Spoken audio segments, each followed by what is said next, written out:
सबसे पहले तो आप सबको और आपके माध्यम से समस्त जनता को नवरात्रि की, दुर्गा पूजा की बहुत सारी शुभकामनाएं। भगवान करे हमारे ऊपर इसी तरह से प्यार, मोहब्बत और आपसी भाईचारा बना रहे। और साथ ही मैं आपके माध्यम से ये भी निवेदन करना चाहूँगा, जो बहुत आवश्यक है, कोविड की तीसरी वेव की डर बनी हुई है। तो ये मैं चाहूँगा कि हम सब मास्क पहने और सामाजिक दूरी बना के रखें, जिससे इस कोविड के कारण हम अपने परिवार और समाज को बचा सकें। रही बात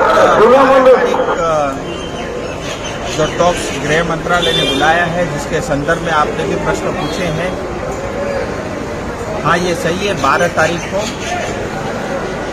केंद्रीय गृह मंत्री जी ने और जो एक पत्राचार किया है, और जिसके माध्यम से 4 बजे शाम को 12 तारीख को दिल्ली में जो है टॉक्स स्टार्ट होगा।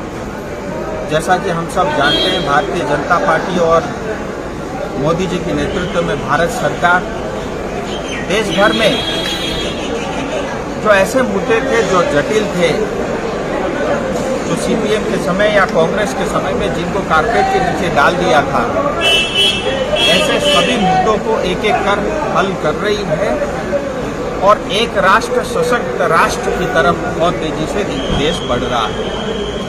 तो उसी कड़ी में पिछले दिनों में हम सब ने देखा, बहुत सारी ऐसे समस्याओं का समाधान हुआ, और अब जो गोरखाओं से जुड़े हुए जो समस्याएं हैं, उसका भी समाधान के लिए डायलॉग 12 तारीख से ओपन हो रहा है। मैं समझता हूँ हम सब के लिए बहुत बड़ी बात है।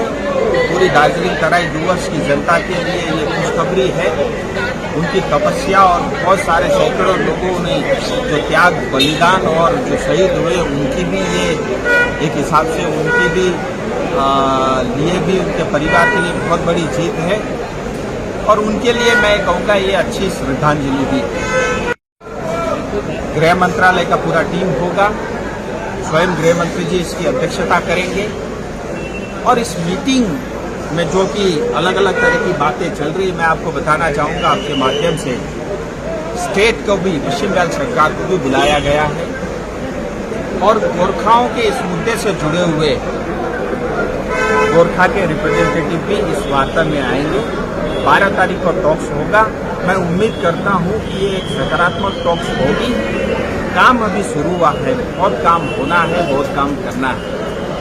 पर ऐसे मेरे पास बहुत सारे लोगों को ये भी सुझाव है, सिविल सोसाइटी को, एनजीओ के या बाकी लोगों को भी, तो मैं ये कहना चाहूँगा, इस बार मेरा बहुत ईमानदारी से मेरा ये प्रयास था, मेरी टीम का, हमारे सब एलायंस के साथियों का, कि डूवर्स छूटना नहीं चाहिए, और उसमें हम सफल हुए हैं। डूवर्स की मीटिंग के अंदर में आ रहे हैं, इस टॉक्स में भाग ले रहे हैं। आने वाले समय में जैसी जैसी आवश्यकता पड़ेगी, चाहे वो एनजीओ हो, चाहे हमारे सिविल सोसाइटी या इंटेलेक्चुअल लॉबी हो, और अगर आवश्यकता पड़ी तो पश्चिम बंगाल में दार्जिलिंग तराई डूवर्स के अलावा भी अन्य किसी गोरखा को भी इसमें इंक्लूड करना पड़ा, तो भी हम पीछे नहीं हटेंगे। ये शुरुआत है, और आप देखेंगे इसका बहुत अच्छा सकारात्मक प्रभाव जो है आने वाले समय में इस क्षेत्र के ऊपर में पड़ेगा। चीज आपको स्पष्ट कह देना चाहता हूँ, ये जो बैठक है ये जीटीए के लिए वार्ता नहीं है। तो मैं शायद ऐसा मानता हूँ, और शायद गृह मंत्रालय भी इस चीज को जानता है, कि जो है ये जब जीटीए की बैठक नहीं है, तो मुझे लगता है जो लोग जीटीए की कुर्सी पे निगाह गाड़े बैठे हुए हैं, तो मुझे लगता है उनको बुलाना बहुत आवश्यक भी नहीं है। लेकिन इसके बावजूद भी अगर किसी की इच्छा होगी, जैसा मैंने बताया, मेरे लिए सब समान है, मैं न कोई भी पार्टी देखूंगा, न कभी जाति देखूंगा। अगर किसी को भाग लेना हो, अपनी इच्छा प्रकट कर सकते हैं, मैं अवश्य जो है गृह मंत्रालय से बात करूंगा। और मैं एक बार फिर कहना चाहता हूँ, ये जीटीए की बैठक नहीं है, ये जो बैठक है, ये जो टॉक्स है, जो लोग भारत के संविधान के प्रति आस्था रखते हैं और भारत के संविधान के अंतर्गत स्थायी राजनीतिक समाधान चाहते हैं, ये उनके लिए टॉक्स है, न कि ये जीटीए की कुर्सी के लिए कोई टॉक्स है।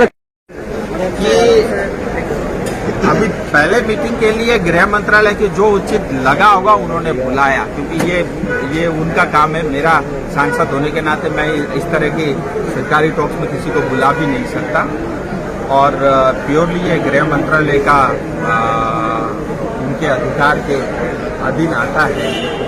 और जैसा मैंने बताया कि ये जीटीए के लिए टॉक्स नहीं है, और जो लोग जीटीए चाहते हैं वो तो ये कहते ही है ना कि हमें डेवलपमेंट चाहिए, हमें जीटीए चाहिए, यही ठीक है हमारे लिए। तो जो लोग जीटीए से संतुष्ट है, मुझे लगता है उनको बुलाना कोई आवश्यक नहीं है। स्टेट को बुलाया है, सेंट्रल टीम उसके अंदर में रहेगी, केंद्र सरकार रहेगी, और बहुत के रिप्रेजेंटेटिव बहुत सारे विधायक और अलायंस पार्टी के साथी भी।